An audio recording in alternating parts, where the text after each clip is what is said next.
રામ રામ ખેડૂત મિત્રો, મારું નામ છે દિલીપ પટેલિયા અને શ્રીરામ પેસ્ટિસાઇડ્સ માં આપ સર્વે મિત્રોનું હાર્દિક સ્વાગત છે।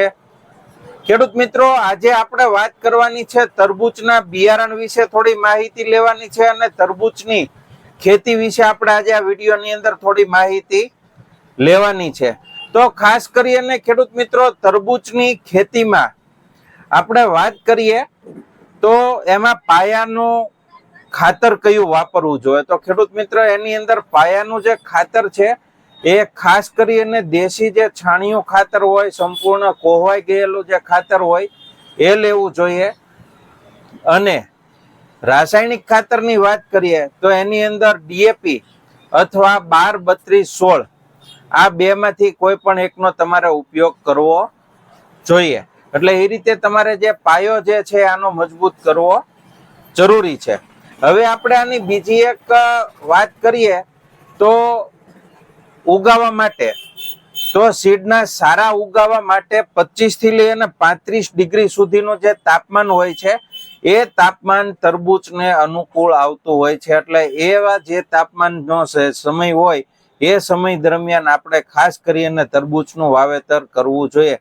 ઘણીવાર જો ઘણા ખેડૂત મિત્ર મલ્ચિંગ અને ગ્રો કવર બંને કરી અને ઠંડીની મોસમની અંદર પણ આનું વાવેતર કરતા હોય છે। એટલે કે નવેમ્બર, ડિસેમ્બર કે જાન્યુઆરી બરોબર છે, એના અંદર જે છે આનું વાવેતર કરતા હોય છે। આખતરું જે વાવેતર કરે છે એ ખેડૂત મિત્ર, તો એના અંદર ખાસ કરી અને તમારે ગ્રો કવરનો ઉપયોગ કરવો જરૂરી છે। જો ગ્રો કવર કરેલું હશે તો એને જે તાપમાન નીચું જાય છે અથવા તો જે વધારે ઠંડીનો જે સમય જે હોય છે એની અંદર એ સર્વાઈવ કરી શકશે, જીવી શકશે અને સારો એનો ગ્રોથ કરી શકશે। હવે આપણે વાત કરીએ કે આમાં ફૂલ બેસવાનો સમય શું હોય છે, તો ખાસ કરીને તરબૂચની અંદર જે ફૂલ બેસવાનો જે સમય હોય છે 35 થી લઈ અને 45 દિવસ સુધીનો સમય હોય છે અને 50 થી 60 દિવસની આજુબાજુ એની અંદર ફળ લાગવાની શરૂઆત થઈ જતી હોય છે। અને એ ફળ જે છે 75 થી લઈ અને 85-90 દિવસ સુધીના ગાળાની અંદર પાકતા હોય છે। વેરાયટી વાઇઝ થોડું ઘણું આગળ પાછળ હોય છે, એટલે 75 થી લઈ અને 90 દિવસ સુધીનો એનો જે છે સમય હોય છે। હવે ખાસ કરીને જે ખેડૂત મિત્રો પાસ્તરો એટલે કે ઉનાળાનું વાવેતર કરતા હોય છે, ઉનાળા માટે બરોબર છે, તો એમને માટે ખાસ કે જો તાપમાન 42 ડિગ્રી કરતા વધારે જતું હોય તો એવા સમયે સીડ સેટિંગ થતું નથી, એટલે કે ફાલ લાગવાની અંદર જે છે પ્રોબ્લેમ આવતો હોય છે। એટલે એવા સમયે જો તમારે તાપમાન 42 ડિગ્રી કરતા વધારે ઊંચું જતું હોય તો એવા સમયે ખાસ કરીને તરબૂચનું જે છે વાવેતર તમારે ટાળવું જોઈએ। હવે ખેડૂત મિત્રો, આપણી પાસે જેટલી પણ તરબૂચની વેરાયટીઓ છે એ વેરાયટીઓ હું તમને બતાવી દઉં। એ પહેલા હું તમને વાત કરી દઉં કે આનું વાવેતર કેટલા બાય કેટલા કરવું જોઈએ। તો ખાસ કરીને જે તરબૂચનું વાવેતર જે છે એ લાઈન થી લાઈન જે એનો ગાળો છે એ 6 ફૂટનો અને છોડથી છોડનો જે ગાળો છે એ 2 ફૂટનો એનો રાખવાની જરૂરિયાત રહેતી હોય છે, ચાહે તમે ઓપનની અંદર કરો અથવા ચાહે મલ્ચિંગની અંદર કરો। અને જો ખાસ કરી અને ખેડૂત મિત્ર તરબૂચ અને સ્ટેટી આનું વાવેતર તમારે કરવું હોય તો ખાસ કરીને મલ્ચિંગ તો ફરજિયાત કરવું જ જોઈએ, કારણ કે ડ્રીપ અને મલ્ચિંગ વગર આમ ગણીએ તો આ વાવેતર અશક્ય છે, અથવા તો આપણે જે રીતનું પ્રોડક્શન અથવા જે રીતની ક્વોલિટી આપણે જોઈતી હોય એ ક્વોલિટી એના અંદર મળી શકતી નથી। અને બીજી ખાસ વાત કે તરબૂચની અંદર જે પણ ગ્રેડ ચડાવવાના થતા હોય અથવા તો જે સમયે જે ખાતર આપવાનું થતું હોય એ ખાતરની સંપૂર્ણ માહિતી જો તમારે જોઈતી હોય, જો તમે ટેટી અથવા તરબૂચનું વાવેતર કરતા હોય અથવા તો આવનારા સમયની અંદર તમારે એનું વાવેતર કરવું છે, તો કયા સમયે કયો ગ્રેડ એને ચડાવવો જોઈએ અથવા તો એને ઉપરથી કઈ દવાનો સ્પ્રે આપણે આપવો જોઈએ કે જેથી કરી અને એને સારામાં સારું આપણને ઉત્પાદન મળી શકે અને સમયસર એમાં જરૂરિયાત પ્રમાણેના આપણે તમામ એને ગ્રેડ જે છે આપણે પૂરા પાડી શકીએ અને સારામાં સારો પાક લઈ શકીએ। તો આ તમામ માહિતી માટે તમારે ગ્રેડનું આખું જે લિસ્ટ જોઈતું હોય કે કયા દિવસે કયો ગ્રેડ ચડાવવો જોઈએ એ પ્રમાણેનું આખું લિસ્ટ દિવસ વાઇઝ આપણી પાસે તૈયાર કરેલું છે. તમારે જો એની જરૂરિયાત હોય તો અત્યારે જે વોટ્સએપ નંબર બતાવી છે એના ઉપર તમારે અમને લખીને મોકલવાનું છે કે ભાઈ તરબૂચની અંદર જે ગ્રેડ ચડાવવાના થાય છે એમનું અમને લિસ્ટ મોકલી આપો, એટલે અમે તમને એ લિસ્ટ તમને વોટ્સએપ ની અંદર મોકલી આપશું અને એ પ્રમાણે તમે તમારી રીતે એમાં જે તે દિવસ પ્રમાણે જે વસ્તુ ચડાવવાની થતી હોય એ તમે ચડાવી શકશો. હવે બીજી ખાસ માહિતી કે ઘણી દવાઓ ઘણા એરિયાની અંદર નથી મળતી, ઘણા ગ્રેડ જે છે અમુક એરિયાની અંદર નથી મળતા. તો એવા સંજોગોની અંદર આપણે શું કરવું જોઈએ? તો એવા સંજોગોમાં ઘણા ખેડૂત મિત્ર એવું કે ભાઈ અમારે તો અહીંયા આવડવા જ મળે, આ દવા જે જરૂર છે એ મળતી નથી. તો એવા સમયે આપણે આખા ગુજરાતની અંદર કુરિયર સર્વિસથી વસ્તુ મોકલીએ છીએ. તો એવા સમયે તમારા એરિયાની અંદર માનો કે એ વસ્તુ તમને ઉપલબ્ધ નથી થતી, એ વસ્તુ તમને નથી મળતી, તો તમે અમારો સંપર્ક કરી અને એ વસ્તુ તમે કુરિયર થી પણ મંગાવી શકો છો અને યોગ્ય અને સારી વસ્તુ આપણે સાચા ટાઈમે પાકને આપી શકીએ. અને હવે આપણે વાત કરીએ બિયારણ વિશે. તો બિયારણની તમને થોડી બધી માહિતી આપી દઉં. આપણી પાસે જેટલા બિયારણો હાજર છે એમની માહિતી આપી દઈએ. તો એમાં તરબૂચની અંદર ખાસ જો વધારેમાં વધારે પ્રચલિત હોય તો એ છે ice box variety. Ice box મતલબ કે 3 થી 4 કિલોની આજુબાજુ એ તરબૂચનું વજન થતું હોય.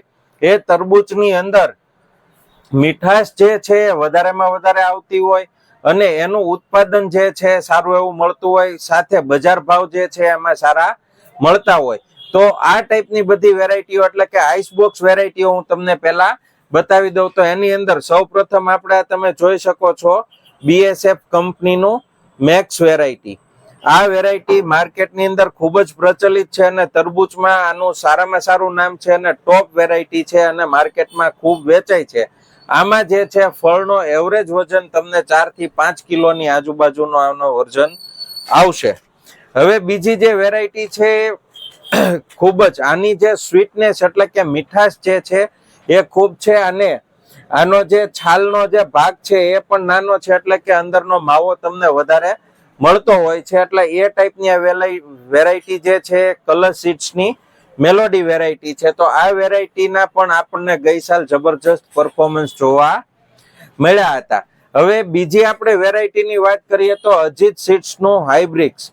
આની પણ ખાસિયતની વાત કરીએ તો આનું જે વજન જે છે એવરેજ 3.5 થી 4 કિલોની આજુબાજુ એનું વજન આવશે. પણ સ્વીટનેસ ની અંદર આ વેરાયટી બધાયથી અવ્વલ નંબર છે. ખાવાની અંદર ખૂબ સારી છે. જે અંદરનો માવો છે એ દાણાદાર માવો આવશે અને સ્વીટનેસ આની ખૂબ સરસ છે.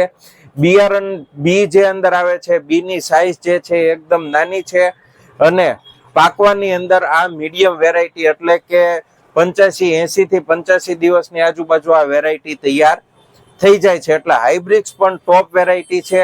અને વહેલી પાકતી જાતની વાત કરીએ તો આ જર્મન સીડ્સનું અમૃત વેરાયટી. આ વહેલી પાકતી એટલે કે 75 દિવસની આજુબાજુ તૈયાર થતી આ વેરાયટી છે. આની પણ જે ફળની સાઈઝ છે 3 કિલોની આજુબાજુની એવરેજ સાઈઝ છે, જે 3.5 કિલોની આજુબાજુની આની સાઈઝ આવશે. પાકવાની અંદર વહેલી છે અને મીઠાશની અંદર પણ ખૂબ સરસ છે. જર્મન સીડ્સનું અમૃત વેરાયટી. તો આ વેરાયટી પણ તમે પસંદ કરી શકો છો. એક બીજી નવી વેરાયટી આપણી પાસે ઇલોરા સીડ્સની આવી છે, મહંત વેરાયટી. આને પણ તમે જોઈ શકો છો. આ વેરાયટી ઓનની સાલ પહેલી જ વાર આપણા હાથમાં આવી છે.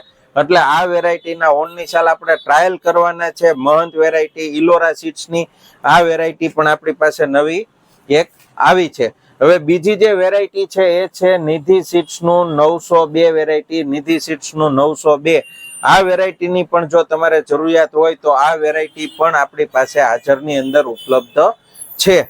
હવે જે વેરાયટીની વાત કરવાની છે એ વેરાયટી છે આ પટ્ટાવાળું તરબૂચ. જે ખેડૂત મિત્રને 7 કિલો 8 કિલો થી લઈ અને 10 કિલો સુધીના જેને તરબૂચ પકવવા છે એટલે કે મોટી સાઈઝ જમ્બો સાઈઝના જેને તરબૂચ પકવવા છે એમના માટે અજીત સીડ્સનું 22 નંબર વેરાયટી. ઉત્પાદનની અંદર ભરપૂર વધારેમાં વધારે ઉત્પાદન આ વેરાયટી આપશે અને પટ્ટાવાળું તરબૂચ આવે.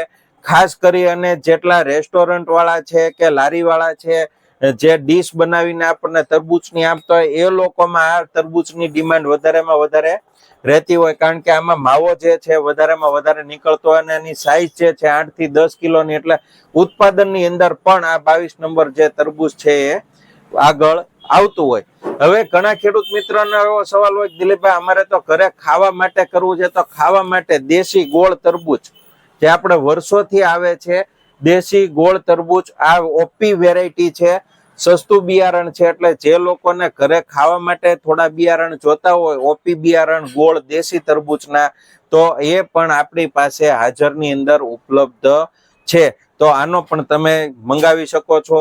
હવે ખેડૂત મિત્રો, મેં તમને આપણી પાસે જેટલા બિયારણો તરબૂચના હાજર છે એ તમામ બિયારણો મેં તમને બતાવ્યા છે અને એના વિશે તમને ટૂંકી માહિતી પણ આપી છે. વિશેષ કોઈ તમારે માહિતી જોઈતી હોય તો અત્યારે જે વોટ્સએપ નંબર બતાય છે એના ઉપર તમે અમને ફોન કોલ પણ કરી શકો છો અથવા મેસેજ પણ તમે અમને કરી શકો છો, કે જેથી કરીને અમે તમને વ્યવસ્થિત અને સારી એવી કૃષિ માહિતી આપી શકીએ. બીજું કે ગ્રેડ માટે મેં તમને કહી જ દીધું છે કે ટેટી તરબૂચની અંદર જે પણ ગ્રેડ ચડાવવાના થતા હોય તો એની માહિતી માટે પણ તમે અમને વોટ્સએપ કરી શકો છો. વોટ્સએપ ની અંદર માત્ર તમારે એટલું જ લખવાનું છે કે અમને ટેટી અને તરબૂચના ગ્રેડની માહિતી મોકલો, એટલે અમે તમને પીડીએફ મોકલી આપશું. બરોબર છે, એની ઉપરથી તમે માહિતી મેળવી શકશો. અને ખેડૂત મિત્ર, આપણા વોટ્સએપ ગ્રુપ પણ શરૂ છે, તો આપણા વોટ્સએપ ગ્રુપની અંદર જોડાવા માટે તમે તમારું આખું નામ અને ગામનું નામ અમને લખી અને મોકલી આપો, કે જેથી કરી અને અમે તમને ગ્રુપની અંદર જોડી શકીએ. એટલે સાચી અને સારી કૃષિ માહિતી તાત્કાલિક તમારા સુધી પહોંચતી રહે અને નવી નવી જે અપડેટો આવતી હોય એ તાત્કાલિક તમારા સુધી પહોંચતી રહે. અને છેલ્લે કે હજુ સુધી જો તમે નવા હોય અને આપણી ચેનલને સબસ્ક્રાઇબ ના કરી હોય તો આપણી ચેનલ શ્રીરામ પેસ્ટિસાઇડ્સને સબસ્ક્રાઇબ કરી લેવા નમ્ર વિનંતી છે. એ સાથે જ મને રજા આપશો. જય જવાન, જય કિસાન.